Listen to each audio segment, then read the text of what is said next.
Bueno, buenos días a todos y todas. Este es el primer caso clínico que vamos a presentar para, ampliar un poquito, digamos, sobre el curso de VIH y terapia intensiva, para ampliar un poquito lo que fuimos hablando en estos días y ejemplificar y poder discutir también el manejo clínico de los casos. Así que bueno, esto lo estamos subiendo a la plataforma, esperamos que de alguna forma pudieran opinar también. Lamentablemente no podemos transmitirlo en directo, pero bueno, en todo caso la idea sería que concurrieran o que se anoten para concurrir los jueves de 12 a 14. Vamos a hacerlo en la sala de exposición de sala 3, así que del Hospital Muniz, así que los esperamos. Y bueno, este es mi primer caso clínico que vamos a mostrar. Es una mujer cis. En nuestro medio nosotros tenemos, y en esta patología, vamos a decir así, mujeres trans. Recuerden que en el mundo transgénero se denomina trans según el sexo autopercibido. O sea, si una persona que nació con sexo masculino se autopercibe mujer, se denomina mujer trans, ¿está bien? Y a su vez por ahí distinguir travesti trans en relación a que las personas transgénero son aquellas que hicieron cirugía de readecuación, y las personas que se autodenominan trabas, digamos, serían personas que se travisten sin haber hecho esta cirugía. Bueno, de todos modos, eso no hace a la cuestión, sencillamente por ahí nos sirve saber si es una mujer cis o trans, por supuesto, para ver qué tipo de estudios podemos agregar, ¿no es cierto? Recordemos que también tenemos varones trans, que son mujeres que se perciben varones, que siempre nos cuesta mucho entender esa parte. Bien, esta persona tenía 41 años, o sea, es una mujer biológica, mujer cis, de 41 años, sin antecedentes clínicos de importancia, es heterosexual desde hace 5 años con pareja estable, ha mantenido sexo sin protección, ha consumido cocaína en alguna oportunidad y marihuana, y tiene también como antecedentes una gesta, un parto por cesárea y no recibió transfusiones. Estos antecedentes son importantes, por supuesto, por lo que más o menos podemos inferir en relación a VIH. Pasamos a la que viene. Bueno, consulta guardia el 5/8/2006 por candidiasis oral y disnea progresiva. Refiere pérdida de peso, fiebre, a predominio nocturno. Bueno, ya dijimos la candidiasis oral y disnea progresiva. Enfermedad actual y antecedentes. Inició en mayo del 2006 con candidiasis oral evaluada por varios profesionales. Se agrega odinofagia y pérdida del apetito. Consulta un facultativo que le indica listatina y hacía 4 semanas que había recibido amoxicilina y diclofenac por un tratamiento de conducto. Evoluciona con disnea progresiva y pérdida de peso de 6 kilos en la última semana. Fue evaluada con radiografía de tórax frente y en ese momento alguien le indicó entonces concurrir a nuestro nosocomio. Decidieron dejar de boludear con la pobre señora y la mandaron a que la viera un infectólogo. ¿Por qué decimos esto? Dame un segundito, volvamos atrás. Porque ella tiene obviamente una candidiasis, ¿no es cierto? Podríamos después hablar un poco también de causas de candidiasis oral, ¿no es cierto? Obviamente antecedentes de tratamiento inmunosupresor, tratamiento corticoideo, tratamiento con antibiótico, pero es raro que lo veamos en amoxicilina clavulánica. En general lo que vamos a ver es una candidiasis vaginal, pero no una candidiasis oral que se sostiene en el tiempo, y a la que se le está sumando pérdida de peso con odinofagia, o sea que pensamos que se está extendiendo también a esófago, y con pérdida de peso. Entonces esto es lo que nos hace pensar, y disnea, ¿no? Que nos hace pensar que algo más importante le está pasando a la paciente. Bien, al examen físico estaba adelgazada y taquipneica. El aparato cardiovascular no tenía más particularidades que estaba inicialmente muy taquicárdica. El respiratorio tenía aceptable mecánica respiratoria con hipoventilación generalizada, rales gruesos subcrepitantes, roncus diseminados a predominio de campo pulmonar izquierdo, tos seca y una disnea de clase funcional 4. Con respecto al examen del aparato digestivo, en la boca había lesiones blanquecinas que tapizaban el paladar, las mucosas secas, abdomen plano, blando, depresible, indoloro, no visceromegalias y uraco negativo. Bueno, el uraco negativo es algo que no se mira mucho en la guardia, nosotros no se usa más. No se usa más, nosotros lo heredamos, es muy útil, es muy útil. El uraco es el resabio del conducto ónfalo-mesentérico que lo vamos a poder palpar. Digamos, normalmente se palpaba arrosariado por la presencia de granulomas entre el ombligo y la sínfisis pubiana, ¿está? O sea, pasamos el dedo, digamos, la mano superficialmente y vamos a notar una cuerda, ¿no es cierto?, que en las personas con inmunodeficiencia grave ya no tienen granulomas, O sea, estos pacientes solamente tienen la cuerda marcada y nos habla de procesos retroperitoneales, En la mayoría de los casos va a ser una tuberculosis, pero también puede ser micosis oportunistas y linfomas retroperitoneales. Si bien obviamente es un dato que hay que aprender a buscarlo e interpretarlo, pero bueno, nos habla un poco más de profundizar entonces los exámenes de los pacientes. Bueno, con respecto al sistema nervioso central, la paciente estaba lúcida, vigil, no tenía signos meningios ni de foco neurológico sensitivo motor. Los signos vitales entonces eran 160 de TA, una frecuencia cardíaca de 125, una respiratoria de 40, una temperatura axilar de 36,2. El estado ácido base con FiO 21 era 7,48, PCO2 de 27,4, PO2 de 47,5, el exceso de bases era menos 1,8 y la saturación de 86,3%. Esto nos daba una PAFI de 226. La que viene. El laboratorio de ingreso en ese momento era un hematocrito de 36, una hemoglobina de 11,4, 7.600 blancos, 269.000 plaquetas, urea de 30, creatinina de 0,9, TGO de 76 y TGP de 35. Y esta es su radiografía frente de tórax, frente de ingreso en la guardia.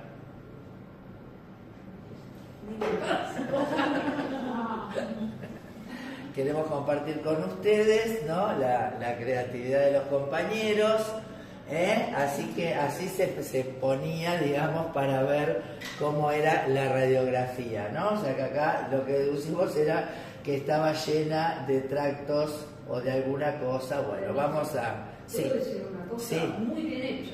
Muy bien, tenemos mejores, Tenemos mejores. Pero uno se ríe, pero está muy bien descrito. Claro, hay que describir la radiografía, que inclusive en algunos de esos formularios también ya traían, ¿no? Preimpresos traía, digamos, la formita del tórax.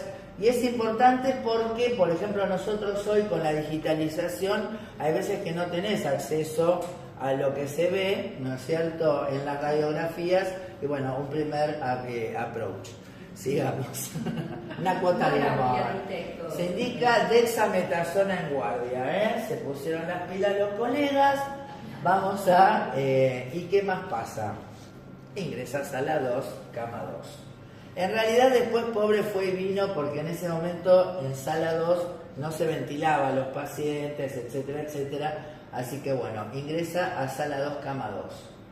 Bien, a su ingreso en sala 2 se conozca máscara de Venturi con una FiO de 0,50 y en el control de estado ácido base tenía 7,43 de pH, 31,5 de PCO2, Y en ese sentido, bueno, fíjense que aumentó un poco la PCO2, lo cual quiere decir que bajó la frecuencia respiratoria. Estaba compensando la falta de oxígeno hiperventilando, ¿no? O sea que tiene hipoxemia con hipocapnia. Ese también es un signo indirecto, ¿no? de la patología que pensamos después que va a tener la paciente. Bien, la PO2 de 109, una cosita más. La PO2 de 109.8, menos 2.5 de exceso de base, fíjense que el bicarbonato no lo estaban informando. La PAFI no varió mucho, 219, inclusive empeoró, ¿no? Pero por ahí sí tenemos un indicio de que la paciente había mejorado, no la PAFI, pero sí clínicamente por la CO2. Bueno, una más. Bueno, ahora vamos a ver si la de alta resolución, la radiografía de sala 1 y 2. Acá ya apuntaron más, acá ya apuntaron más porque nos dicen infiltrado intersticial bilateral y bullas pleurales, o algo así, no sé mucho de eso. Pero bueno, importante entonces destacar, la presencia de bullas pequeñas. Bueno, todo esto a nosotros, digamos, por supuesto nos orienta a algo basados en nuestra experiencia y bueno, les queremos transmitir eso, ¿no? Que cuando tengamos un infiltrado intersticial bilateral con bullas, también nos va a ir orientando a un determinado diagnóstico, sobre todo en el paciente que sabemos que es HIV, ¿no es cierto? Y recordemos que la otra propuesta es que siempre tenemos que pensar que la persona... No sabíamos, eso es lo que va a decir. Exacto, pero que no esperemos entonces a tener el HIV en la mano para pensar que una posibilidad de nuestro paciente, salvo que nos digan que trae un estudio serológico de la semana pasada y que era negativo, ¿está? O sea, porque no va a desarrollar esto en 3 días, nada más. Dale, sigamos. Bueno, ahora sí, la radiografía de rayos. Prepárense para ver si vamos a ver cómo corresponde. Ahí está. Bien. Bueno, por ahí está muy grande la radiografía, vamos a decir la verdad, no corresponde a la paciente, porque del año 2006 no conseguimos las radiografías, pero sí, si ustedes alejan un poco la imagen, acá vamos a ver que justo se reproduce también el dibujito que hizo la doctora, ¿no? Con las bullas. Bien, sigamos o sea, la intersticiopatía, ¿está bien? Con predominio en alas de mariposa, no vemos condensación, por ahí sí, bueno, podemos ver un poquitito más del lado derecho, ahí abajo, pero no estamos viendo ni derrame pleural, y sí inferimos, con un poquito de ojito clínico, radiológico, que ahí hay bullas. Sigamos. La tomografía de ingreso. Bien, fíjense el infiltrado, ¿no es cierto? Intersticio alveolar, sin condensaciones, sin derrame pleural, pero con la presencia de bullas. ¿Qué diferencia la bulla de las cavernas? Las paredes gruesas, en este caso las paredes finas. Y eso también un poco nos tiene que, fíjense acá también, nos tiene que alertar sobre la cuestión de usar, si usamos métodos de ventilación, tener cuidado, ¿no es cierto? Tener cuidado con lo que es el barotrauma. Bien, sigamos. Bueno, sospecha diagnóstica. Bueno, por supuesto para nosotros que pertenecemos a un hospital, ¿no? que nos dedicamos a la infectología y que, bueno, de alguna forma recibimos la pandemia de VIH, frente a toda candidiasis oral, ¿no es cierto?, más una neumonía intersticial bilateral, vamos a pensar que se trata de alguien que es retrovirus positivo Pero obviamente, vamos a la siguiente, siempre es dable poner nuestro diagnóstico de, digamos, ultra certeza, bueno, permitirnos dudar, ¿no es cierto?, y pretender descartar o por lo menos corroborar otros diagnósticos, está bien, diferenciales. Entonces, pensando que la paciente sea retrovirus positiva, probablemente lo que tenga es un Pneumocystis jirovecii pneumoniae, que en esa época está escrito como PCP, porque en esa época todavía era Carini, y bueno, por supuesto, versus neumonías atípicas, por supuesto ahí nos entra las clamidias, los micoplasmas, pero también nos entran neumonías virales, por ejemplo también la estroginoideasis pulmonar, que puede dar, digamos, como una intersticiopatía migratriz, y la intersticiopatía, por supuesto, de origen autoinmune, etcétera, etcétera. Bien, sigamos. Bueno, ¿cuál fue la conducta terapéutica, ¿no?, frente a esto? Bueno, como estamos muy seguros, porque en realidad alguna vez nos pasó que no fuera HIV positivo el paciente, con una señora paraguaya que tenía una inmunodeficiencia, estaba claro, de este mismo estilo. Pero resulta que ya creo que ni le íbamos a hacer el HIV porque era obvio y resultó negativa.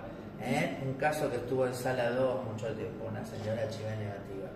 Pero bueno, frente entonces a la intersticiopatía con la candidiasis, se decide entonces el inicio de trimetoprima sulfametoxazol de forma endovenosa, corticoides endovenosos, en este caso dexametasona, 8 miligramos cada 6 horas, en ese momento arrancamos así fuerte. Claritromicina endovenosa, por supuesto, o sea, porque ahí nos preguntaríamos por qué no le pusiste ampisulbactam. Y bueno, porque realmente no tiene ningún indicio de que tenga una neumonía aguda bacteriana, ¿no? Fluconazol, porque ya había recibido nixtatina y no le había mejorado, así que se le empezó con fluconazol vía oral, y salen hemocultivo por 2 más urocultivo, un esputo para gérmenes comunes, que acá en el hospital se incluye el VAR directo, que fue negativo. Bueno, frente a al fracaso, vamos a decir así, de la máscara de Venturi, la colocación de BNI, un poco temerario los doctores, PIC 10, FIO 060, y en ese momento, fíjense, da un PAFI de 450. O sea, cómo cambia cuando hacemos BNI frente a el uso de máscara de Venturi. Nosotros en ese momento la BNI se hacía mucho a pared, que para mí me gusta más, pero después también con la llegada de los ventiladores se pudo hacer este modo ventilatorio. Se solicita entonces la serología para VIH y neumonías atípicas y se hace dosaje de LDH, que no está en el laboratorio de ingreso, algo que después, digamos, de alguna forma se logró entender, ¿no?, que en estos pacientes había que pedir LDH para ya tener el dato en el primer laboratorio. Y entonces, cuando tuviéramos elevada la LDH, inclusive podíamos inferir, hacer alguna proyección, digamos, de pronóstico con respecto a los niveles de LDH, y junto con la intersticiopatía más la candidiasis oral, ya le ponemos el sello, ¿no? Y le ponemos el sello de neumocistosis. Bueno, y evaluar, por supuesto, una fibrobroncoscopía con lavado broncoalveolar. Nosotros en el hospital lo tenemos muy a mano. En ese momento realmente agradecíamos, porque cuando empezamos, sobre todo en el año 95, 93, 94, 95, había muy poca gente que se quisiera arriesgar con estos pacientes. y a partir de que el servicio de endoscopía, digamos, accede a hacer los lavados, las endoscopías, etcétera, bueno, tuvimos mucho más rédito para hacer entonces diagnóstico de certeza, ¿no?, de estas infecciones. Bueno, obviamente, ¿qué evaluamos? Bueno, si el paciente tiene, digamos, la posibilidad de agravarse por el estudio o qué nos va a reportar, ¿no es cierto? Pero bueno, es un estudio que nosotros lo consideramos muy de entrada. La que sigue. Bueno, la LDH fue de 993, en ese momento el punto de corte Es menos de 500. era menos de 500. Sí, me parece que es igual. Era menos de 500, sí, ahora lo bajaron y bueno, y estamos medio perdidos porque no tenemos tanta correlación, porque justo se bajó con la pandemia y dejamos por ahí de tener tantos pacientes, ¿no?, como para tener. Pero bueno, esta es una LDH bastante elevada y nos habla de bastante compromiso de pulmonar. Recordemos que la LDH se eleva en situaciones de rotura de las células, así que bueno, nos habla indirectamente del daño pulmonar que tenemos. Sigamos. Bueno, el día 8 del 8 lleva el cuarto día de internación. Tenemos mejoría clínica de la paciente, mejoró la disnea, mejora un poco la dificultad para tragar y en el estado ácido-base tiene 7,42, PCO2 26,6, PO2 93,7, bicarbonato 17, menos 5,7 de exceso de base, saturando 97%, nos daba una PAFI de 446. La LDH que subió a 700, bajó a 720, o sea que nos está indicando que estamos por buen camino. Por eso es importante tener una LDH de ingreso e irla cotejando, ¿no?, como para ir siguiendo, porque es un factor bastante predictor. Bien, los glóbulos blancos subieron a 14.100 y en este caso con una paciente que no reportaba fiebre, que no reportaba hipotensión ni ningún signo de sobreinfección, por supuesto vamos a pensar que son los corticoides, ¿no?, los que le están elevando el número de blancos, y conseguimos entonces que se le efectúe el VAL, la fibrobroncoscopía con VAL. Sigamos. Al otro día, quinto día de internación, se recibe por parasitología, ven, ahí le pongo la PCP porque en ese momento se considera el neumocistis un parásito. Venía el doctor Baba, ¿no? Paradójicamente el de parásito se llamaba Baba y bueno, nos informaba porque aprendió, hizo un ojo muy sagaz con las técnicas de tinción para decirnos que las muestras eran positivas. Bueno, se recibe también ese día la primera muestra de HIV que resulta positiva y en ese momento también se cotejaba con una segunda muestra de screening. Estamos hablando del ELISA.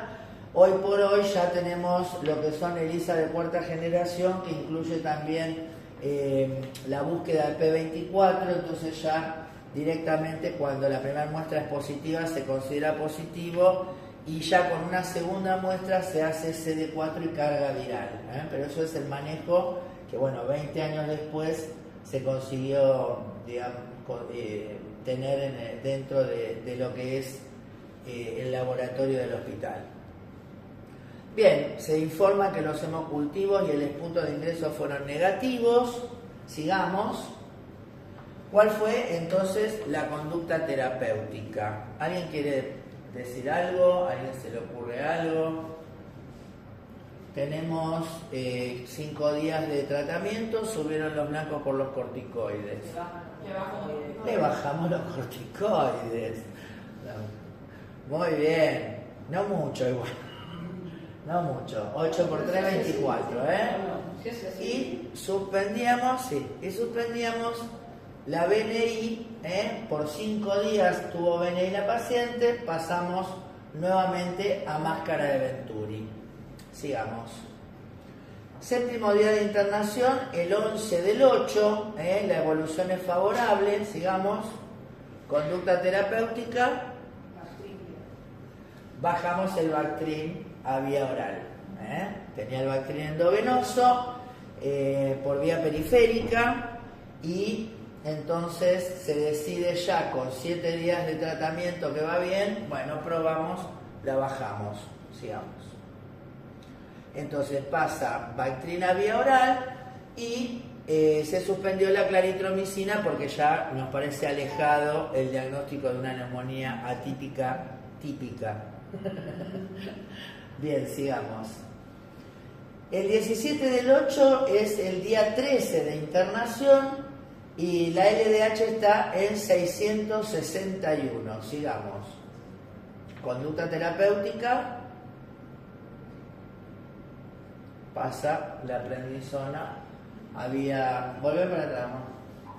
A 40 miligramos vía oral y decimos, bueno, es una paciente que es lúcida, puede manejar su situación, vive cerca del hospital, puede manejar los medicamentos porque ya recordemos estaba con Bactrim vía oral, ¿no? Se lo podemos proveer por farmacia. Y bueno, y dejarla ya, tiene también su corticoide vía oral, le vamos a dar el esquema para ir bajándolo y ya suspenderlo definitivamente y por supuesto tenemos en mente que ella ingrese a lo que serían los consultorios externos de seguimiento como para poder iniciar su tratamiento antirretroviral. Bien, pero ¿qué pasa? Esto parece House, Esto parece House. Al otro día, la paciente, día 14 de internación, presenta fiebre, disnea e hipoxemia. El estado ácido-base con 0 FIO2 021, 745, 24.3, 47.5. Volvió a descender, 16.8 de bicarbonato, menos 5 de exceso de base, saturaba 75 y el PAFI se fue como el primer día, 2.26. Sigamos. Conducta. ¿Qué hacemos? La doctora de Rodríguez no quiere decir nada. Quiere que digan ustedes. Pero ellas no saben cómo hacer. ¿Qué dicen acá ustedes? Hay varias cosas que se pueden hacer. Se hizo una sola. En esa época pensar en la reactivación del citomegalo, si no mejora con ventilación invasiva, intubarlo. Perfecto. Bien, entonces. Pero antes de intubarlo, ¿no tendría que hacerle una placa? Claro, por supuesto. Claro. Sí. Le hacemos la placa, claro. De todos modos, esto sí te la voy a deber. Porque no tenemos placa de ese momento, ¿está? Y ya nadie dibujó. Estaba Balducci en esa historia, Yo estaba ilusionada que íbamos a tener un Balducci para mostrarles, pero no. Bien, sigamos. Solicitamos PP65. ¿Qué pasa? En nuestra experiencia, porque por ahí nosotros en el año 2006 ya teníamos 10 años de manejo en realidad de los pacientes, no es que arrancamos ahí. Entonces sabíamos que después de varios días de utilizar corticoides a altas dosis, en estos pacientes podemos tener reactivación del citomegalovirus y la forma, digamos, de investigación en ese momento era la PP65, que es, digamos, buscar la presencia de infección en las células. Bien. Ahora se hace PCR directamente. Bien. La que viene, doctora. Bien. Pero no hicimos más nada. Sencillamente le pedimos la PP65 y nada más. El 20 del 8, o sea, 2 días después, 16 días de internación, ya es una intercurrencia la que tiene la paciente, sigue con fiebre, con hipoxemia, tiene tos irritativa, escasa, no productiva, ¿está bien?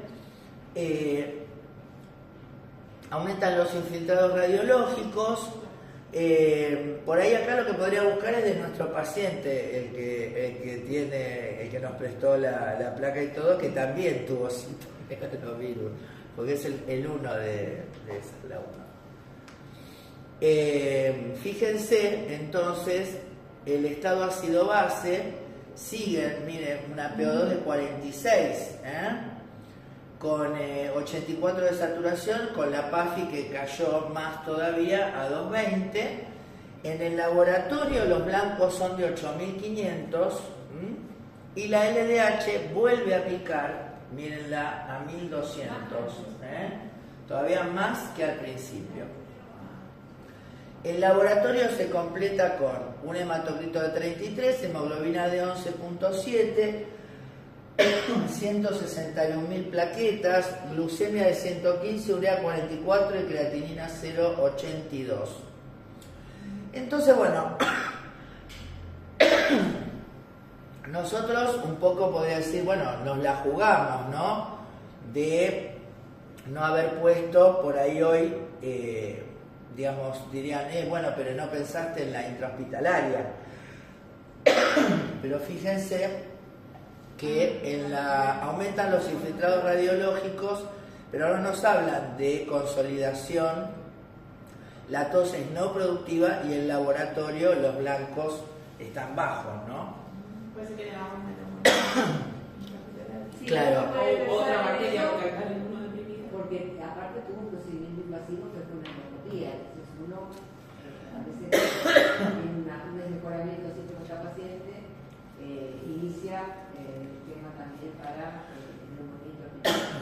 Lo que pasa acá también, que nos juega en contra, o nos juega a favor del citomegalo, la LDH, que con la neumonía intrahospitalaria no tiene por qué aumentar. Y en las neumonías intrahospitalarias tenés tos productiva. ¿Ah? Sí. Tenés tos productiva en una paciente no está ventilada, ¿no? Un paciente ventilado obviamente aumentan las secreciones. La que viene.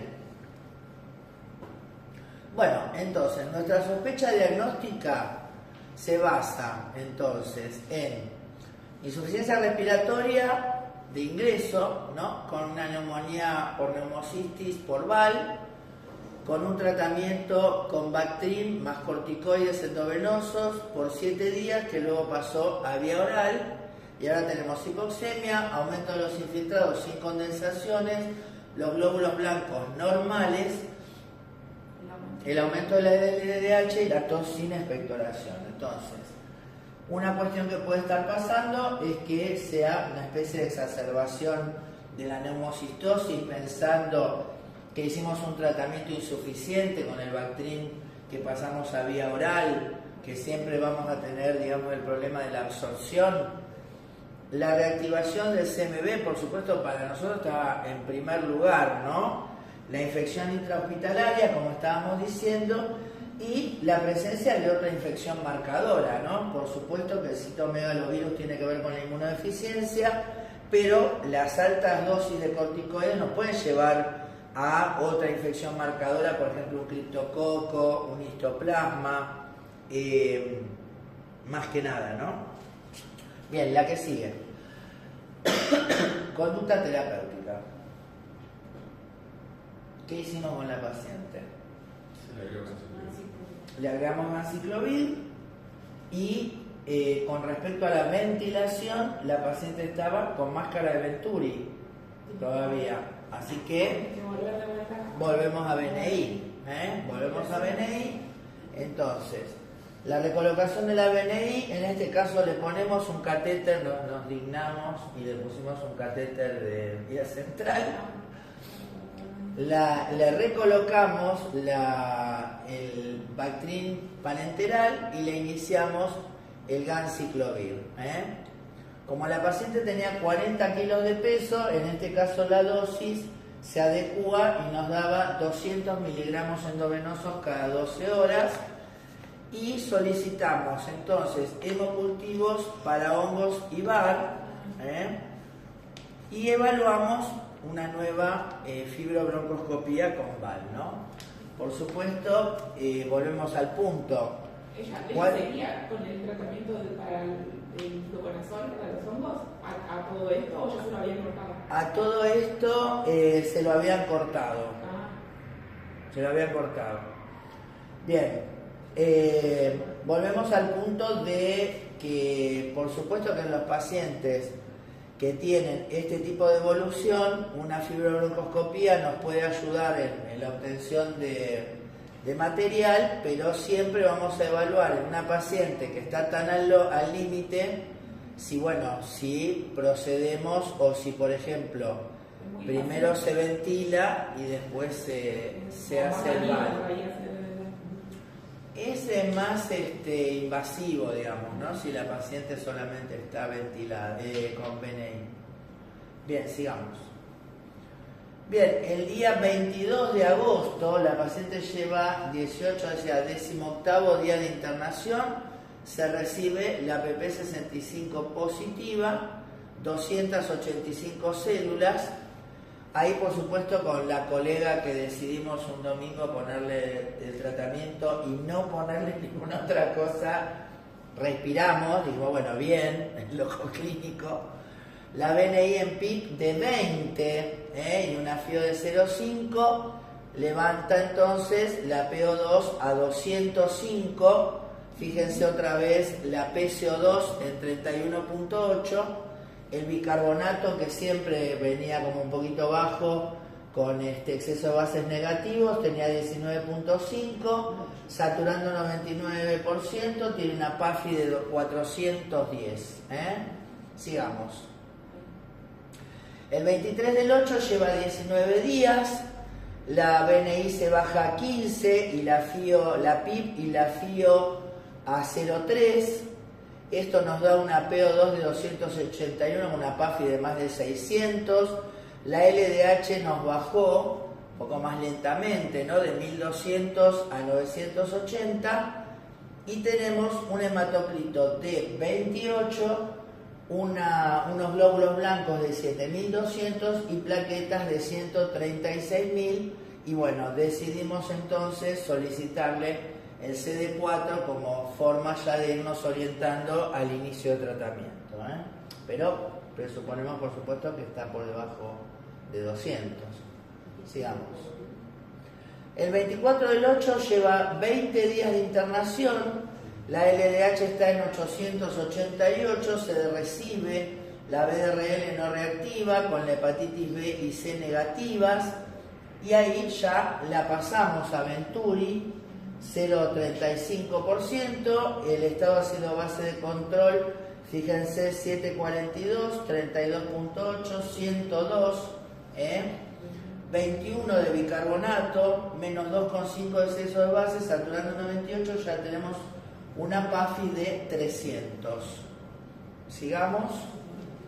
El día 26 del 8 lleva 22 días de internación y bueno, ahí nuestra conducta va a ser que ya cumplió 21 días de tratamiento para el Bactrim, así que, o la trimetoprimasulfametoxazol, lo pasamos a profilaxis secundaria trisemanal, o sea, dosis de 160-800, lunes, miércoles y viernes.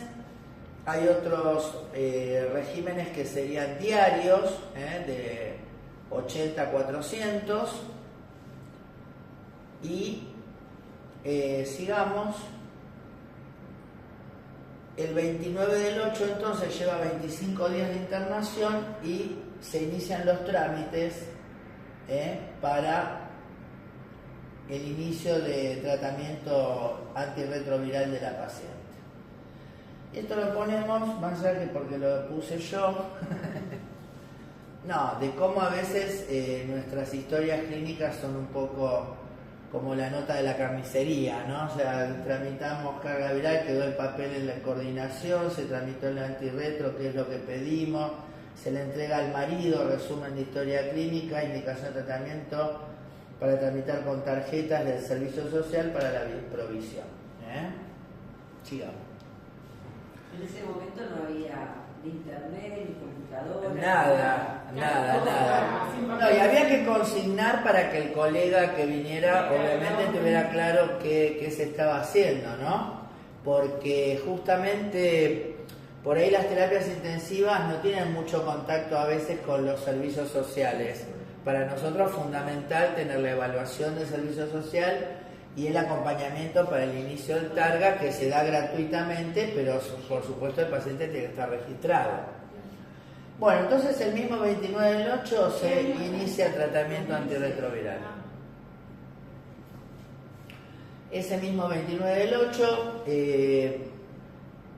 conseguimos los medicamentos para empezarlos a suministrar. Por supuesto que el trámite que estábamos viendo va por vía oficial y esto viene por vía de farmacia del hospital, autorizados en esa época por el doctor Benetucci, y se indica lamivudina 150, sidobudina 300, efavirenz 600 días, ¿no?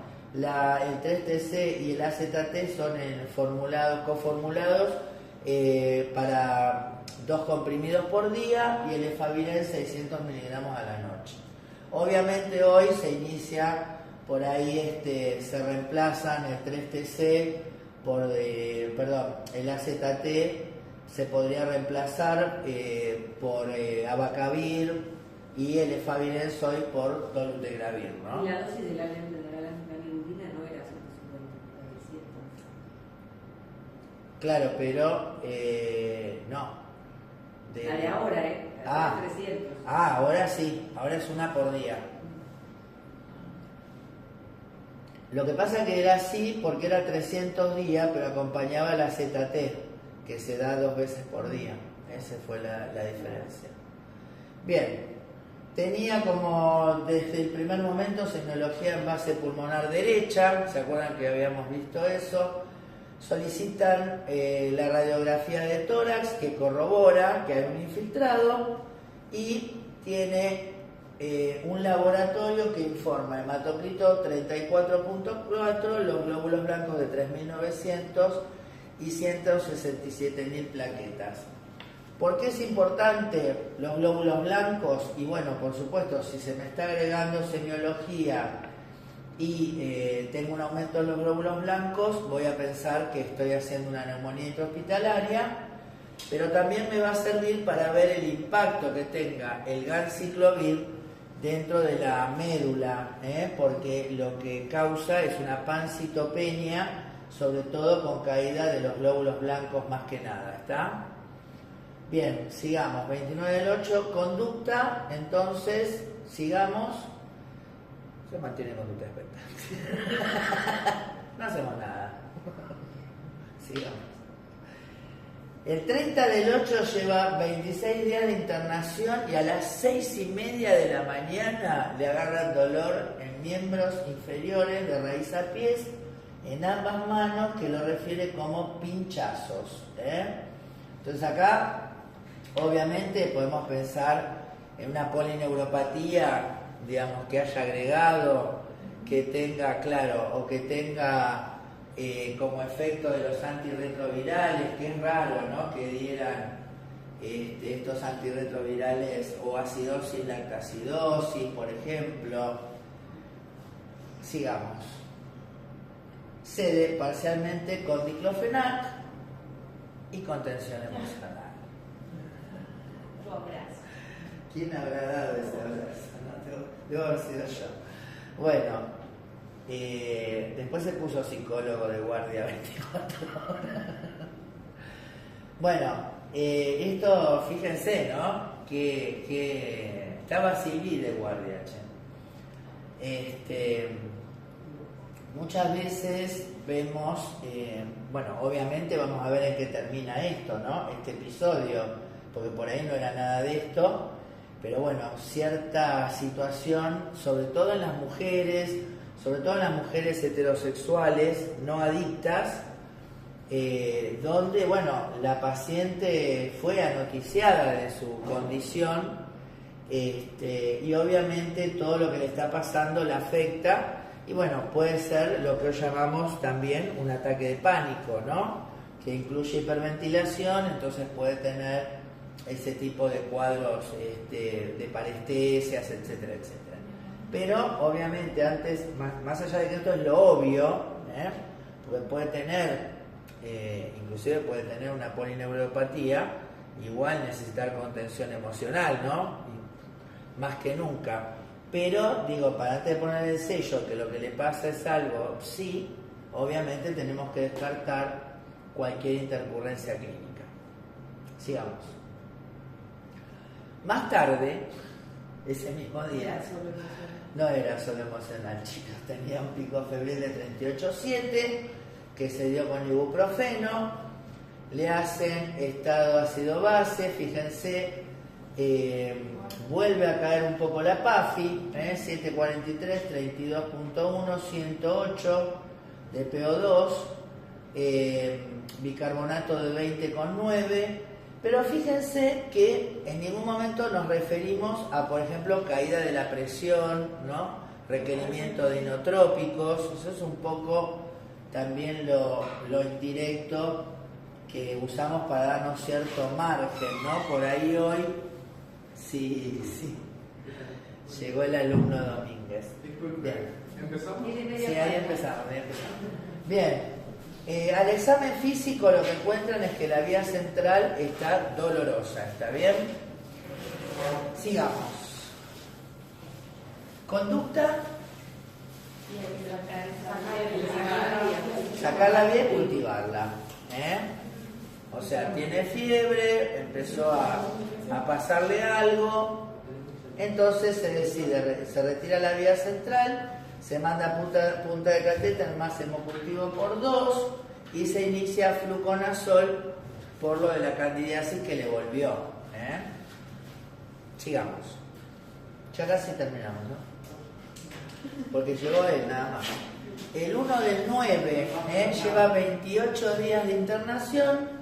La LDH divina 652. Se recibe el CD4, 5 células. Bien, sigamos. Al 4 del 9, perdón, 31 días de internación, se reciben hemocultivo de punta de catéter negativas. Fíjense, la PAFI con FIO 21, tiene un estado ácido-base de una P2 de 73, con una PC2 de 31, un bicarbonato de 20, y la PAFI es de más de 350. Sigamos.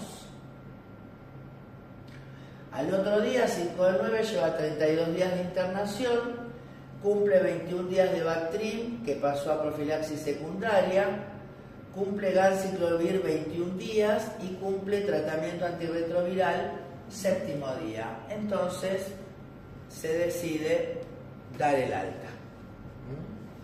Sigamos. Indicaciones al alta. Los escucho. Bien, interconsultas, pero médicamente entonces, ¿qué pasa? Vamos a seguir el Bactrim trisemanal, ¿no?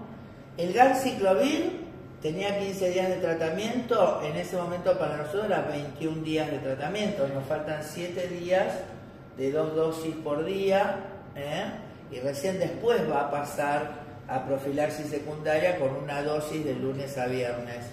Así que lo que tenemos que hacer es hablar con hospital de día para que la paciente pueda venir a aplicarse el ganciclovir. Si necesita comprimir, ponerla acá. Claro, en esa época, estamos hablando del año 2006, el valganciclovir probablemente existiera para los trasplantados. Recién ahora hará 5 o 6 años que después de mucho decir y vieron el negocio, dijeron, bueno, pasaba el ganciclovir para el HIV también. ¿Qué otra cosa? Tiene 5 CD4, entonces nosotros lo que hacemos es dar tratamiento con acitromicina para las micobacterias atípicas. Bueno, no hacemos, si tuviéramos que no estaba el dato de la PPD, si la PPD fuera positiva y no tenemos indicio de infección en actividad, se le podría dar isoniazida, o si tiene contacto con algún bacilo, alguna persona con baciloscopía positiva, pero que descartamos la infección activa, ¿no? de tuberculosis. La acitromicina que dijimos, el tratamiento antirretroviral, y se le podría agregar leucovorina para prevenir al Bactrim la anemia megaloblástica. ¿Está bien? Yo no escuché muy bien al principio, pero debería irse con la indicación de las vacunas. Debería irse con la indicación de las vacunas, es verdad. Eso lo que pasa es que, claro, él escuchó la clase de la otra, de vacunas, obvio. Por supuesto, pero como no somos perfectos, estamos haciendo post-mortem de la paciente. La inmunización. Hay que vacunar al paciente y a los convivientes. Exacto, pero recuerden que no todas las vacunas van a estar indicadas con un CD4 de 5, chicos.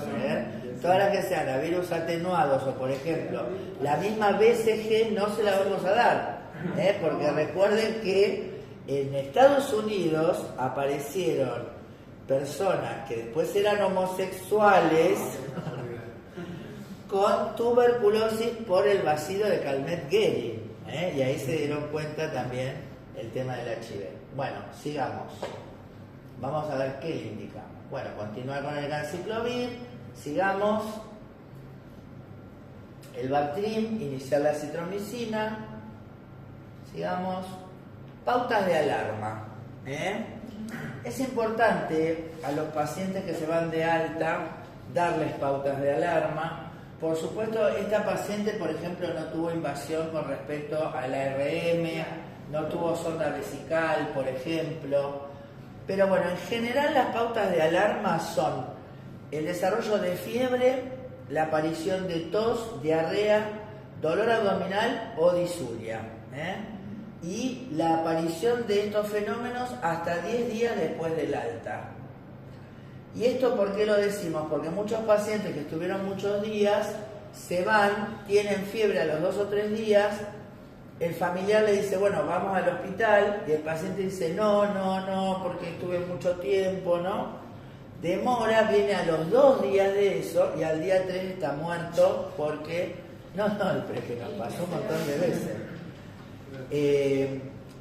Porque realmente las infecciones intrahospitalarias que se desarrollan una vez que se fue al domicilio son muy cruentas, y entonces sobre todo si el paciente deja pasar, o la familia. Entonces esto es algo que hay que hablarlo muy seriamente con los familiares. Entonces, toda la aparición de cualquiera de estas situaciones deberá interpretarse como infección intrahospitalaria. Obviamente le dijimos al paciente que venga, entonces le pedimos al colega que lo recibe que lo interprete como infección intrahospitalaria, que lo ingrese al paciente e inicie tratamiento con un antibiótico acorde. ¿Está bien? Por supuesto, ¿por qué acorde? Porque bueno, por ahí hoy en muchos lugares decimos pipertazo banco, ¿no? Que está bien, pero si estuvo ventilada en nuestros medios, vamos a decir Tigecol amica. Claro, hay que ver la epidemiología de cada terapia intensiva, ¿no? Claro. Para los temas empíricos. Exacto. Sigamos. Nosotros somos Tigecol banco. Claro, nunca olvidar la banco, ¿no? Es importantísima.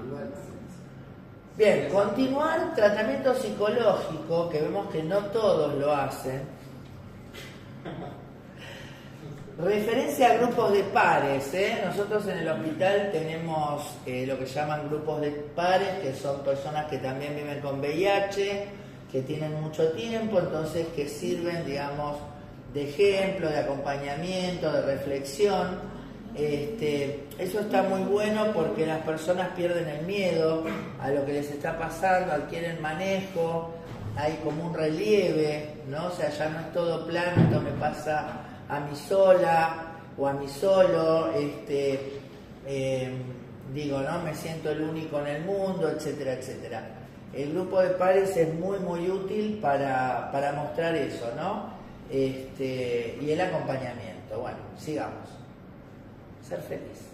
Le recomendamos que sea feliz, que use su vida, que no la cambió a otro estatus, así que sea feliz, que ya que tiene conciencia de que puede morirse, ¿no? Cosa que nosotros también, los que hoy no vivimos con el virus, también nos podemos morir en cualquier momento, entonces lo que nos queda es ser felices. Sigamos, hay un poco más. Bien, entonces, ¿para qué sacamos de esto, no? ¿Cuál es el objetivo entonces de este primer caso? Bueno, precisar al ingreso de terapia intensiva de este tipo de pacientes, o sea, un paciente que por supuesto ya sabemos que vive con VIH. La idea nuestra es, por supuesto, que inclusive deberíamos sospecharlo siempre, ¿no es cierto? Porque, como vimos en las clases, los pacientes pueden estar hasta más de 10 años sin síntomas de inmunodeficiencia y sin embargo están infectados. Entonces, bueno, por ahí decir, ponelo como rutina. Lo que pasa con eso es que hay que ver el impacto psicológico de nuestro paciente, o qué vamos a hacer con esa información, ¿está bien? Pero bueno, supongamos que nosotros estamos pensando que esta persona tiene VIH o que sencillamente va a ingresar a terapia intensiva. Por supuesto, hay cosas acá que son para todas las terapias intensivas, ¿no es cierto? Pero que, volvemos a insistir, nosotros pensando en un paciente que es infectológico. Entonces, historia clínica que incluya, les pedimos letra clara. Lo primero que le pedimos a los colegas es letra clara. Está bien que hoy estamos digitalizando las historias, entonces es otra forma, pero letra clara, porque si no me pones la letra clara no sé nada, no entiendo nada de lo que hiciste, no te podés lucir, no podemos dar continuidad a tu trabajo. Y se hace así, ponele nubecitas como pone la doctora, y esos hermosos dibujos que acá el doctor se perdió. Después te los mostramos. Bien, te perdiste los Balducci. Bueno, ¿qué tenemos que consignar claramente? Los antecedentes personales y patológicos, ¿está bien? Obviamente que antes poníamos mucho hincapié en la presunta vía de transmisión o de adquisición de la infección, que nos puede ayudar, por supuesto, en determinados diagnósticos, pero que no nos exime de pensar en todo para todos los pacientes, ¿eh? Entonces, digo, porque por ahí, viste, se ponían exhaustivos de si era que tenía relaciones anales o tenía esto, o sea, y es una cuestión muy invasiva que en definitiva no aporta, no es, digamos, al dato que hoy queremos recabar para atenderlo como corresponde. Bien, antecedentes microbiológicos, ¿qué pensaron? Porque a veces estos pacientes ya tuvieron internaciones y vienen, por ejemplo, con tratamientos para tuberculosis, ¿no? Pero esa tuberculosis fue aislada. ¿Realmente se encontró el bacilo de la tuberculosis o fue empírico porque lo presumimos, ¿no es cierto? Y empezó su tratamiento. ¿Cuándo empezó? Terapéuticos, antecedentes terapéuticos. ¿Cuándo empezó su tratamiento? ¿De qué? ¿Por cuánto tiempo lo hizo? ¿Le fue bien? ¿Le fue mal? Bien. Por supuesto, antecedentes psicopatológicos. Sumamente importante saber si la persona tiene algún trastorno de personalidad, ¿no es cierto? Si tiene consumo problemático de determinadas sustancias, pero no por esto estigmatizar al paciente, no por decir, bueno, este loco dice que le duele la cabeza, pero porque está loco, no porque por ahí tiene un criptococo. Entonces, en ese sentido, es importante no ponerle, o por ejemplo, está en abstinencia.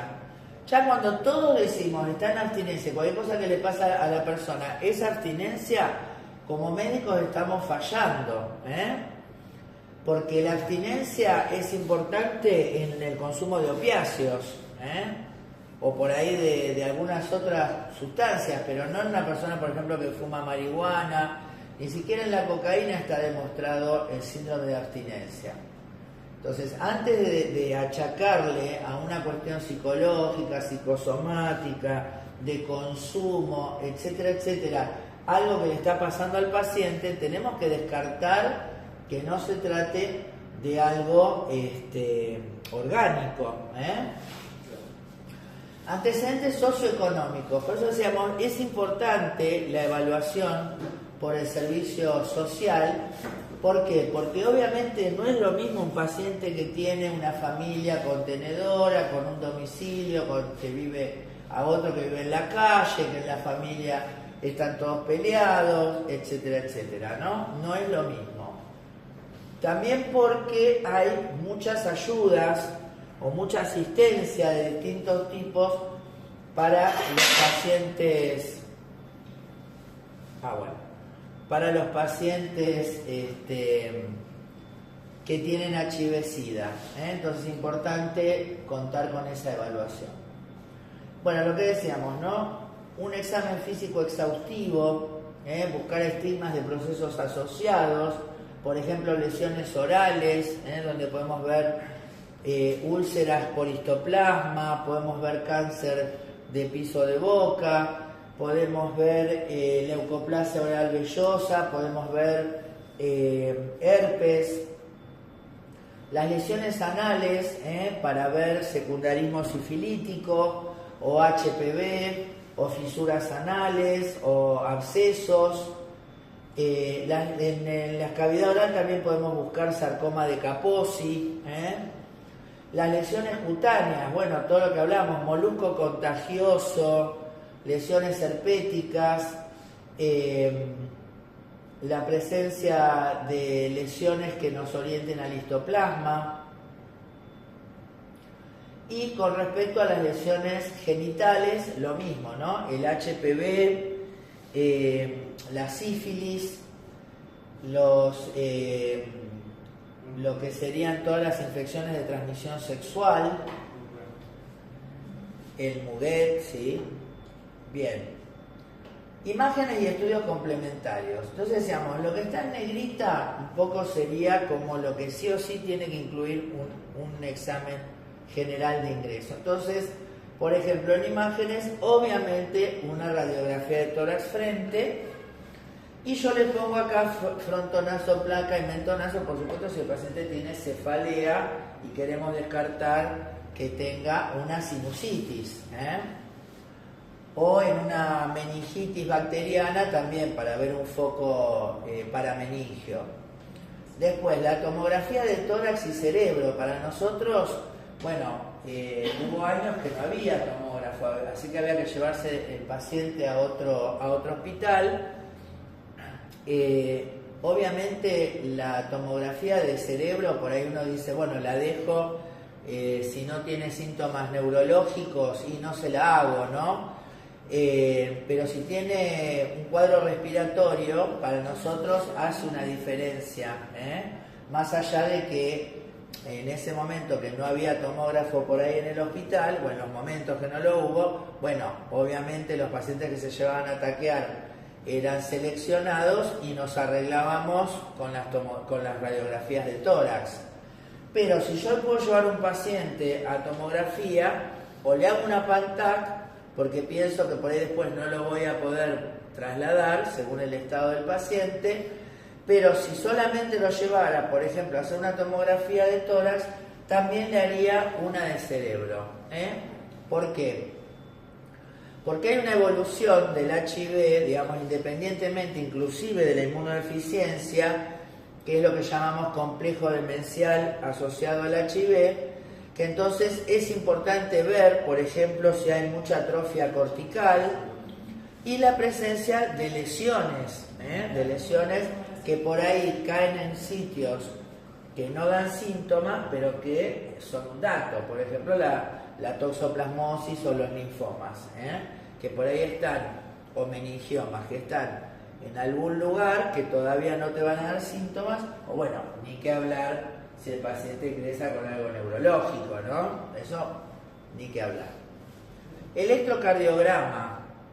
Es algo que por ahí a nosotros en el medio infectológico se nos pierde, pero es de vital importancia porque inclusive nos pasó también, ¿no?, de que ingrese un paciente con una intersticiopatía, con una LDH elevada, ¿no?, paciente consumidor de cocaína, HIV positivo, que hacía muchos años se había enterado, que como ve que no le pasa nada, no hace nada, y termina, digamos, boyando por 2 o 3 lugares, se acuerda que tiene HIV, y dice, bueno, me voy a Muñiz. Nosotros lo vemos, tiene intersticiopatía bilateral, ¿no?, infiltrado intersticial bilateral, una LDH elevada, listo, le metemos bacteria. El pequeño detalle es que le dolía el pecho. Cuando le hicimos el electrocardiograma, resulta que tenía un aumento del ECT terrible, estaba infartadísimo, hacía 3 días y nadie se había dado cuenta. Bien. No, porque no es que no se dieran cuenta, el tipo decía, me duele el pecho, y como lo veían joven, ¿entendés? Que es el otro error hoy, ¿no? O sea, descartar a un tipo de menos de 40 del infarto, ¿no? Y más con el antecedente de consumo de cocaína. Bien. Obviamente los estudios por imágenes pueden incluir las ecografías, que hoy por hoy es un método que se va cada vez ampliando más, inclusive vamos a tener una clase, ¿no?, de ecografía en terapia, pero bueno, ahí está la accesibilidad de tener el aparato, el expertise, ¿no?, de saber cómo se usa, qué veo, qué es lo que veo, cómo lo interpreto.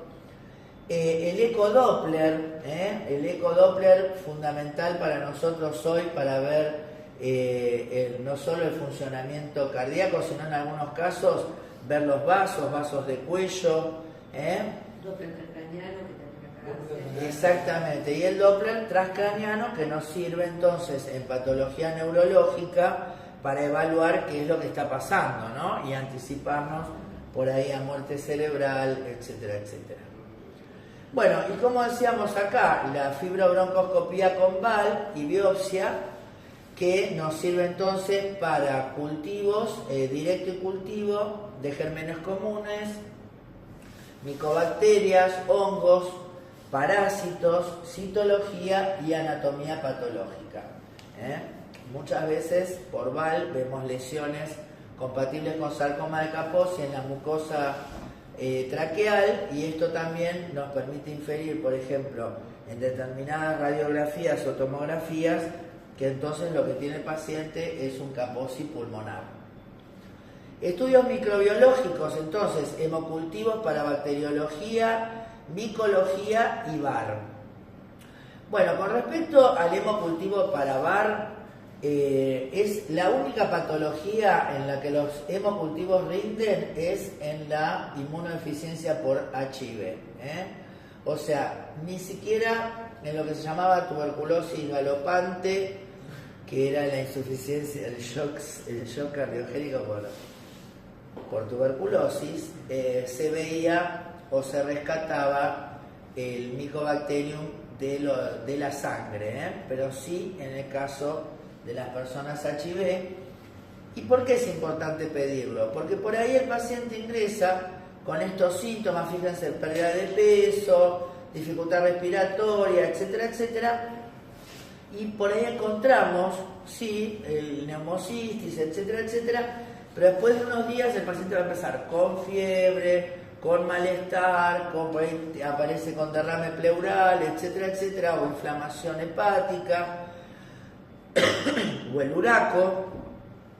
Entonces, nosotros, como esto tarda 30 días en tener la primera revisión y 60 la segunda, obviamente nos interesa ya ir en marcha, ¿no? El tener en marcha el cultivo para que si es positivo, bueno, ahí tenemos ese dato. Bueno, el esputo, o aspirado traqueal, hoy usamos mucho también en los pacientes que están ventilados, para bacterias, variongos, bueno, y también lo podemos mandar, por supuesto, a parásitos, a citología. La orina de ingreso con un sedimento urinario y un urocultivo para gérmenes comunes, Y también podríamos pedir en algunos casos para micología y para VAR. Líquido cefalorraquídeo, bueno, no lo puse en negro porque no le vamos a punzar el cerebro a todos los pacientes que ingresan, pero bueno, ¿qué buscaríamos? Físico-químico, citológico, directo y cultivo para gérmenes comunes, VAR, hongos. Acuérdense que hacemos la tinta china para descartar criptococo y parásitos, porque a veces, bueno, ya se va perfeccionando el diagnóstico de toxoplasmosis, ¿no? En líquido cefalorraquídeo y, por ejemplo, estrongiloides. Estrongiloides, un parásito intestinal unicelular que puede migrar en la hiperinfectación, pasar por sangre y terminar ocasionando una meningitis. Materia fecal, coproparasitológico, fresco y seriado. Esto, por supuesto, si el paciente tiene diarrea, y buscaríamos toxina para Clostridium, sobre todo en el caso del paciente que ya estuvo internado, ¿no? El paciente que viene o que está internado y hace diarrea, y de ingreso al paciente que estuvo internado, que se me fui con diarrea. Me fui con diarrea, ¿no? Bueno, listo, hagamos toxina. Y también en ese caso de las personas con diarrea crónica en el contexto de HIV, parasitológico fundamental para descartar entonces estrongiloides y, por ejemplo, Isospora belli o Cryptosporidium. Bien, otros líquidos, el pleural, el abdominal, directo y cultivo para gérmenes comunes, hongos, VAR, y el Ginespert, que es una reacción que se usa ahora buscando, digamos, resistencia a la rifampicina, encontramos la infección por tuberculosis. Bueno, y después también antígenos para criptococo en líquido cefalorraquídeo y sangre, y antígeno urinario para histoplasma o neumococo. ¿En qué caso podríamos pedirlo? Bueno, si tenemos lesiones cutáneas o en pulmón que nos hacen pensar en histoplasma, o en los pacientes que ingresan con neumonía, el antígeno para neumococo. Bueno, serológico ya termino, BDRL, toxoplasmosis, Chagas, citomegalovirus, hepatitis B y C serían como los de ingreso que deberíamos pedir, y por supuesto podríamos agregar hepatitis A y el virus JC, sobre todo en las personas que tienen lesiones cerebrales. Y bueno, y hoy tenemos también la PCR para sangre o líquido cefalorraquídeo, y también para esputo y VAL, por ejemplo para neumocistosis, y en aquel caso virus herpes, citomegalovirus y virus varicela zoster. Bien, dos más y terminamos. Dale. Laboratorio clínico de ingreso, entonces hemograma completo con recuento de plaquetas. Recordemos que los pacientes que vienen medicados pueden tener caídas de plaquetas, por ejemplo por el ganciclovir, y a su vez pueden tener una coinfección con hepatitis C, que muchas veces se evidencia a través de un paciente que viene con plaquetas bajas. Bueno, glucemia, uremia, ionograma, TGO, TGP y FAL, la LDH. Por supuesto que si el paciente por ahí ya lo vimos que no tiene nada, qué sé yo, la LDH no la pedimos, pero si tiene un proceso respiratorio, sí o sí estaría bueno que de ingreso tengamos una LDH, porque nos va a servir, por ejemplo, en esa intersticiopatía que decíamos, en la tuberculosis o la histoplasmosis, la LDH no se eleva tanto como lo hace, y no hay tanta hipoxemia como lo hace la neumocistosis. Entonces tenemos placas muy floridas que, digamos, vos ves la placa y decís, bueno, este tipo está ventilado, y sin embargo, si bien está un poquito agitado, está un poquito hipoxémico, pero nada que ver, y el nivel de LDH tampoco. Entonces por ahí, digamos, nos apunta a decir, bueno, espera, estudiemos un poco más, que no sea una neumocistosis y sea una tuberculosis, que en una infección, digamos, una persona con HIV, con inmunodeficiencia, probablemente no nos va a dar caverna tuberculosa ni lobitis, nos va a dar una intersticiopatía. Bueno, el coagulograma, por supuesto, con QUIC y KPTT y orina completa.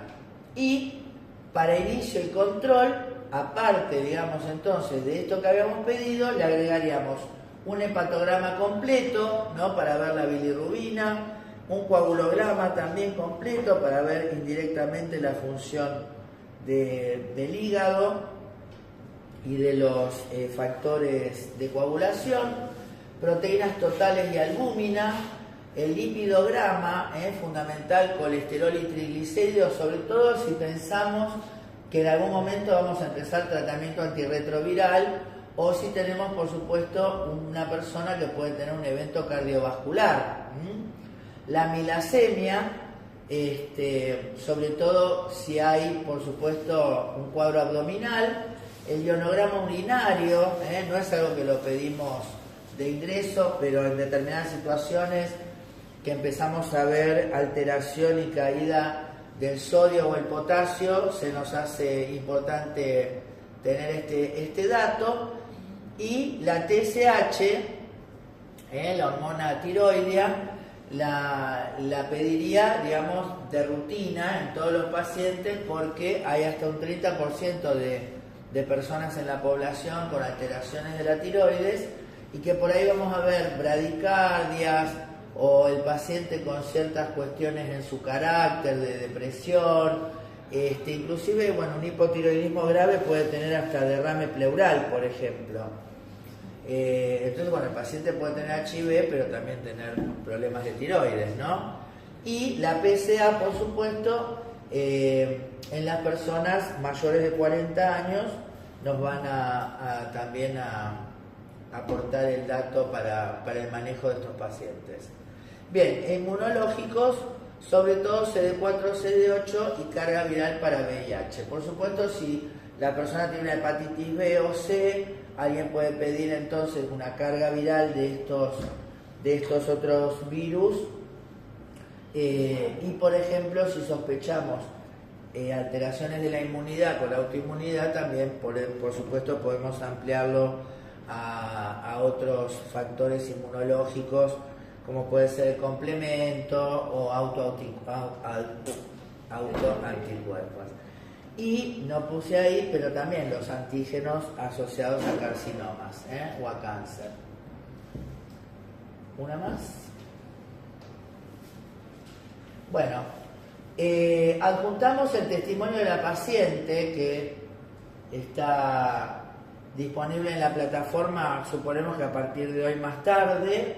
Nos gustaría que primero vean esta charla, esta clase, y después, bueno, veamos a esta paciente que es desde el año 2006 se atiende acá en el hospital, continúa su tratamiento antirretroviral, ha superado por supuesto el CD4 a un número mayor de 1000, la carga viral está negativa y en estos años es abuela y está feliz. Y una más. Como diría el doctor Prieto, ¡qué aporte!